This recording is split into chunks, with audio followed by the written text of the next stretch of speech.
Hi friends, welcome back to my channel. Today I wanted to share with you my 5 favorite tips for making allergy-friendly freezer meals in your home.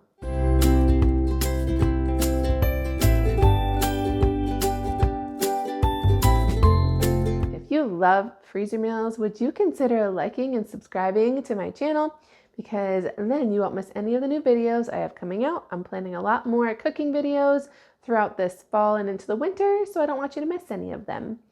Also, over the course of the last 10 years or so, being a stay-at-home mom, there are a lot of tips that I have gathered over the years to make freezer meals easier and specifically more allergy-friendly in my home. So let's get right into it. My first and foremost tip for you is to organize your freezer well. I'll be honest with you, this has been one I have struggled with. Organization is not my strong suit. I love things to be organized, but I have a hard time getting there. So an example for you is that right before we went on our trip to South Dakota this summer, we realized our upright freezer, which stores almost all of our allergy-friendly food, was not keeping things as cold as it is supposed to. Thankfully, it didn't die like in a day. We had a couple weeks notice, but we had to slowly go through everything in the freezer. We prioritized what we were going to eat and thaw out, and we did lose some food. One thing I noticed as we went through the freezer is I still had food from over a year and a half ago, which was before we identified a severe life-threatening sesame allergy in my home. I was so thankful that it was labeled correctly and I found it and I didn't, give it to my family members. We'll get to that tip in a little bit. But if I had organized things a little bit better, I wouldn't have had such a struggle. It wouldn't have been digging through these piles of meat and frozen meals that I didn't know were there.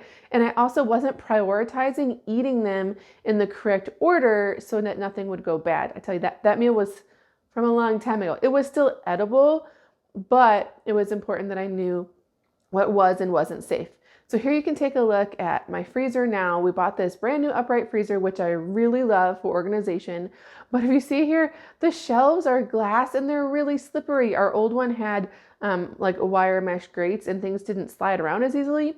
So I ended up buying these plastic containers from Walmart. They're the mainstay ones.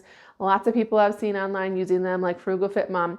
They are not designed for a freezer, but they're storing things that are already packaged separately, so I'm not too concerned. They're not the heaviest duty plastic ever, but so far I've used them for, almost 2 months now. None of them have cracked, and they're keeping my food more organized, which I really like.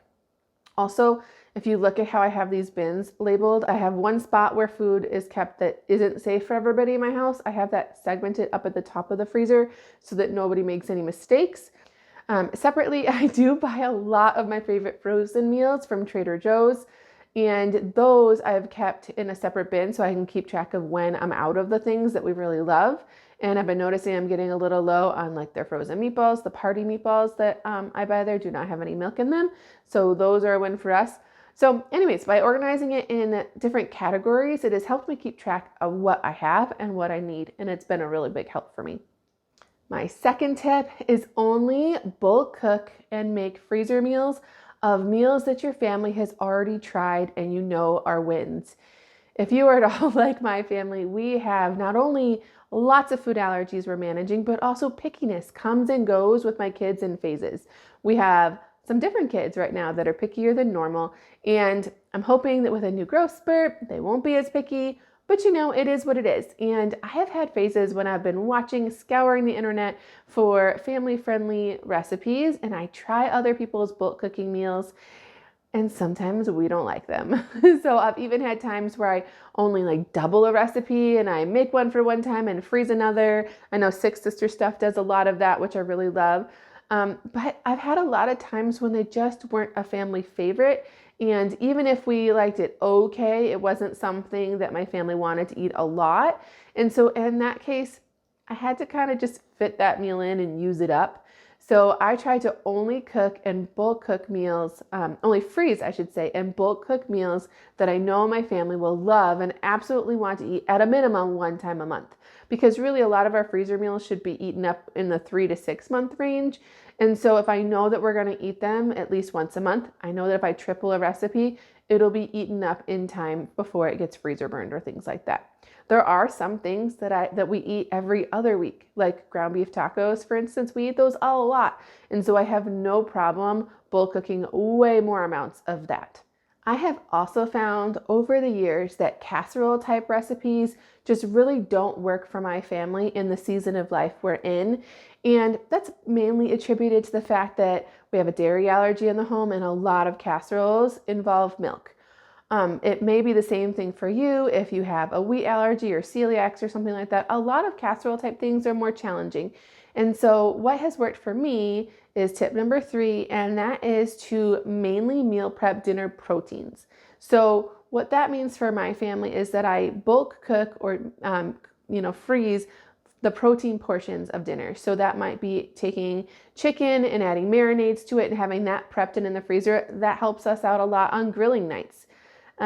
Same thing would be for things like burger patties. Making and freezing our own burger patties has been huge for us because if you've looked at the store, there's often spices and additives and things like that I've been concerned about with frozen burgers. Also with things like taco meat and whatnot. I'm going through basically all the meals I'll be showing in my next freezer meal video, but just doing the proteins allows me to get over that hump of meal planning, and also then the hardest part is done for the dinner, and those meals are then very adaptable for a wide variety of allergies or intolerances that you may have in your house. Tacos, for example, we have used from the very beginning, and so that allows us to make the base protein safe for everybody in my house, and then we can add safe toppings for everybody depending on what their food requirements are. We had a period of time when we had an avocado allergy. And so for those of us that could eat guacamole, that was kept in a separate container, a separate even area for serving. I kept it separately entirely in the kitchen. And those who could eat avocado and guacamole safely had it, and those who couldn't, didn't. Tip number 4 is to label your freezer bags very specifically. And I know that most people who do freezer meals talk about labeling the freezer bags or the package, whatever you're using. But we have found that it's very important in a food allergy household to label as many ingredients as possible. For some of you, that may mean that you actually tape a printed copy of your recipe to the freezer bag or the container you're freezing in. That may work for you. One thing that I've done lately is either reference the recipe when I write on the bag or list key allergens also. So an example would be, I have been making and freezing tons of muffins for school year. Sorry, that was really loud. So, and if you look at this, I have banana chocolate chip muffins listed, and I wrote that it's Nora Cooks. That's the recipe that we really love. These are vegan recipes, so there are no eggs in them. So my kiddo did outgrow his egg allergy about a year ago, and we're still making recipes like Nora Cooks that we really love. They're wonderful recipes. Everyone loves them. But I do need to be including egg in my kiddo's diet. So by writing there's no egg in the muffins, I can kind of keep track of how often he's getting a muffin with egg, a muffin without. So by having that listed on the ingredient bag, or the ingredient listed on the freezer bag, I'm able to know when he's eating egg, when he isn't. And also if down the road we have another sudden allergy appear, I know if it's safe or not. That came in crucially for us with our sesame diagnosis. I had been using sesame oil in so many freezer meals. It was really frustrating and heartbreaking. I'm sure some of you have been there where you didn't realize that you had an allergy in the home until a sudden reaction happened. I had tons of Asian meals in my freezer that contained sesame oil. But since I had previously been labeling them with the recipes, I was able to find what those were and set them aside. In a lot of cases, we were able to either gift them to somebody or cook them safely and know not to give them to our kiddo with the allergy. You know, you can do whatever works for your family in that case, but labeling as many specifics as you can is crucial to my family. My 5th and final tip seems pretty obvious, and it's one I've been struggling with lately with food prices. However, try to plan your freezer meal cooking around the proteins that are on sale. I know it feels obvious. Depending on the season of life you're in, you may decide that you need to bulk cook lots of taco meat and ground beef isn't on sale all of a sudden. I've been doing it. I've been there too.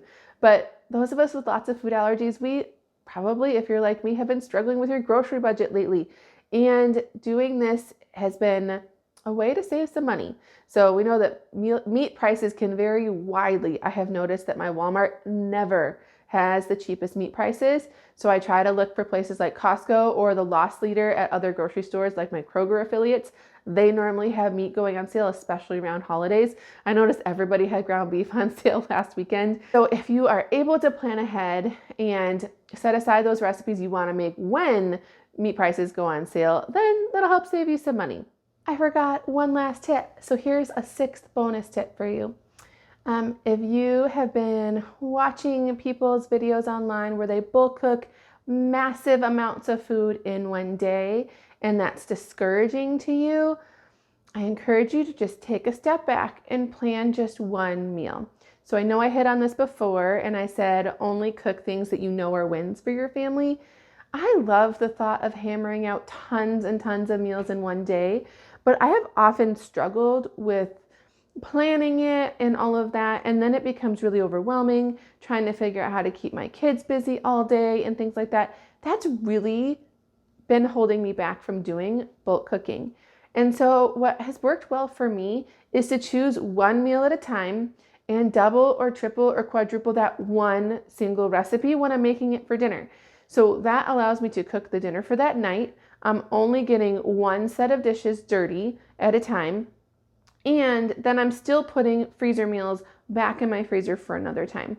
And so I only do this again with things that I know we really love and trying to get the proteins on sale and whatnot to save money. But by doing it this way, I'm not having to set aside an entire day for freezer cooking. And I slowly can build up that stash of freezer meals. Sometimes if you just do one meal a week that way, it still helps you out in the long run for the whole rest of the month or the few months down the road to have that one meal prepped and ready to go. So don't get discouraged if you are seeing people online doing their whole meal days and you can't do that. Just start out with what you can do. I hope these tips have been helpful to you, and I will see you in my next video. Thanks for watching. Bye.